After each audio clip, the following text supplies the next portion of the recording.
দর্শক, এই মুহূর্তে কুমিল্লার বুড়িচংয়ে আছেন সহকর্মী মহিবুল্লাহ মুহিব, যুক্ত হচ্ছে তার সঙ্গে। মুহিব, কুমিল্লার পরিস্থিতি এখন কেমন? কনক, আমি এই মুহূর্তে রয়েছি বুড়িচংয়ের ভুরভুরিয়া গ্রামে, অর্থাৎ গোমতী নদীর দুই পাশ দিয়ে যে বেড়িবাঁধ, প্রায় ৩০ থেকে ৪০ ফুট উঁচু বেড়িবাঁধ, সেই বেড়িবাঁধটি কিন্তু এখান থেকেই কিন্তু বিলীন হয়ে গেছে। আপনাকে একটু পেছনে দেখাতে চাই। আমি যে সড়কটিতে দাঁড়িয়েছি এটি কিন্তু পাকা সড়ক, একেবারেই পাকা, অর্থাৎ পিচ ঢালা সড়ক। এই সড়কটি কিন্তু এই সামনে গিয়েই দেখা যাচ্ছে যে আর নাই হয়ে গেছে, এবং ভিন্ন প্রান্তে কিন্তু দেখা যাচ্ছে এই সড়কের অপর প্রান্ত, সেখানেও উৎসুক কিছু মানুষ দাঁড়িয়ে আছে, এবং এখানে তীব্র স্রোত এই মুহূর্তে বইছে।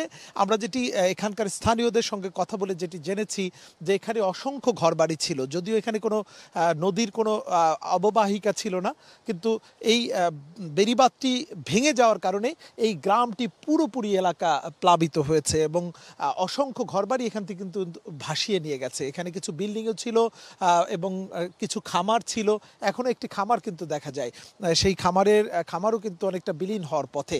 আমরা যেটি দেখেছি, বেড়িবাঁধের বাইরে যারা বসবাস করতেন তারা কিন্তু এখন পর্যন্ত ঘরে ফিরতে পারছেন না, যেহেতু বেড়িবাঁধটির উচ্চতা প্রায় ৩০ ফুট।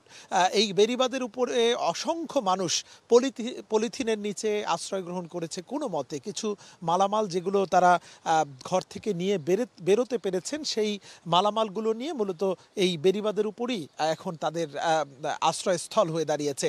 এই এলাকার মানুষের কিন্তু ত্রাণের চাহিদা রয়েছে। সেনাবাহিনী আমরা দেখেছি তারা তাদের স্বাস্থ্যসেবায় নিয়োজিত রয়েছে, মেডিকেল টিম রয়েছে।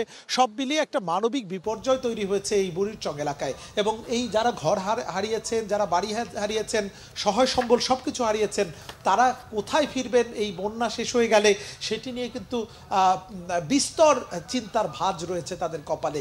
তো আমরা দু একজনের সঙ্গে কথা বলে যেটি জেনেছি, তাদের খাবার দাবারের ব্যাপক সংকট, রান্না হচ্ছে না, যেটুকু শুকনো খাবার আসছে সেই শুকনো খাবার দিয়েই চলছে তাদের মোটামুটি এখনকার জীবন। তো এই ছিল আমার কাছে বুড়িচংয়ের বেড়িবাঁধ ভাঙনের ফলে এই এলাকা তলিয়ে যাওয়ার সার্বিক চিত্র। মুহিব, আপনাকে ধন্যবাদ।